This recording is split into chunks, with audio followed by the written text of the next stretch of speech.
Amen, sanibonani, siyabingelela babukeli bonke nonke emakhaya. Ubingelelayo udokotela Vilakazi umelaphi wendabuko, inyanga otholakala ey'ntabeni zaseSitenga eShakaskrali eShaya moya. Ngithi-ke angithathe leli thuba zihlobo zenkosi ke ngikhulume namhlanje nganansi lenduku etholakala la ekhaya kwaDokotela uVilakazi, okuyinduku yendlandla elekelela kakhulu kumuntu othi mina dokotela angisebenzi, umsebenzi kangutholi. Le nduku iphinde ilekelele kakhulu kumuntu othi mina dokotela ngiyasebenza kodwa nginenkinga, imali kayihlali esandleni.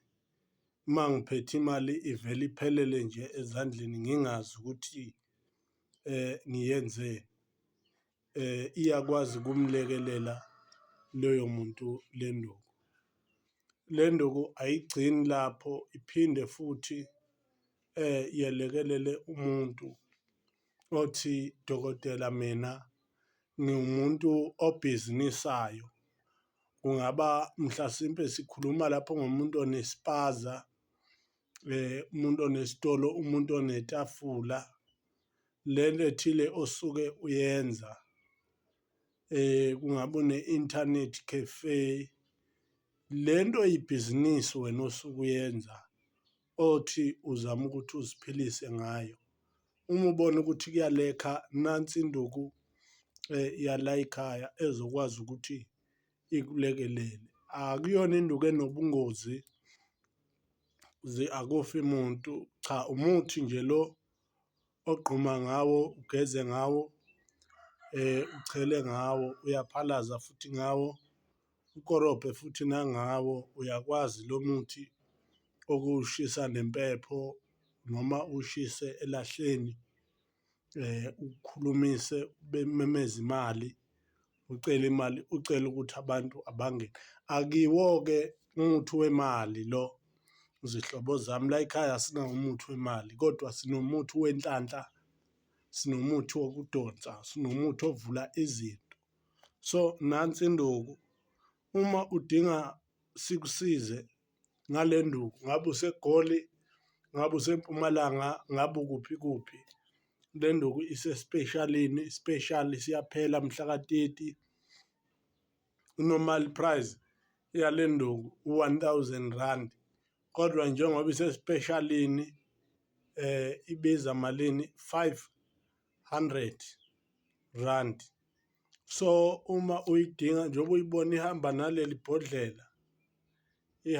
naleli bhodlela, siyakhelela iy'puni ey'mbili sikuposele kule nduku usuke ihamba naleli bhodlela ifike kuwe. Ayihambi yodwa, ikhona induku enye khona oqala ugeze ngayo ngaphambi kokuba uthinte le, okuyothi uma sesikuposela ebese sikuthumelela nayo leyo nduku ndawonye, ekwazi ukuthi iqale ugeze amathunzi amnyama, ususe iy'chitho, zonke lezo zinto. So ofuna le nduku akangithinte-ke kule nombolo ethi 076 3588 490, 076 3588 490. Ngiphinde ngedlulise lokhu ukuthi ngomhla ka-5 enyangeni kaJulayi kuyobe kungumgqibelo, sinomthandazo ohleliwe ngokwesigodlo kwaDokotela Vilakazi, lapho sithi siyogeza khona abantu. I-cleansing-ke iwu-R150 bese kuthi i-transport iwu-R50. Kuyabhaliswa, fona ubhalise ukuze nawe uzothola ukuthi welekeleleke ngalo lelo langa. Ilokho nje esithi asikudlulise, zihlobo zenkosi. Fona-ke kule nombolo ethi 076 3588 490. Angiphinde 076 3588 490 inombolo kadokotela leyo. Siyabonga kakhulu, uNkulunkulu akubusise wena nomndeni wakho usazohlanganisa uxhumane nodokotela. Uma useGoli, uma nje use-Cape Town, use-Eastern Cape, ukuphi naphi, Mpumalanga, kuphi naphi, uma udinga le nduku ngokohlelo lwe-courier ukuthi sikuposele phepha,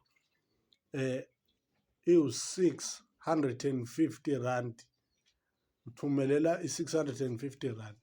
But ngaphambi kokuba uthumele imali yakho, ngoba sekwaba khona amaqola la ngaphandle, yenza kanje: ngena kwi-WhatsApp yami ngale nombolo engikutshele yona, ungishaye nge-video call, senze i-video call, noma ungibingelele nje bese ungitshela ukuthi ufuna induku ethi, le nduku ebengikhuluma ngayo, senze i-video call ngaphambi kokuba uthumele imali yakho, just to make sure ukuthi lobu buso obubona la ibona ubuso futhi lobu oyophinda ubone kanjalo nangale kunakhuzana ku-WhatsApp ngaphambi nje kokuba uthumele imali yakho. Ilokho nje engithi angikudlulise, zihlobo zenkosi. Siyabonga kakhulu, uNkulunkulu anibusise, amen.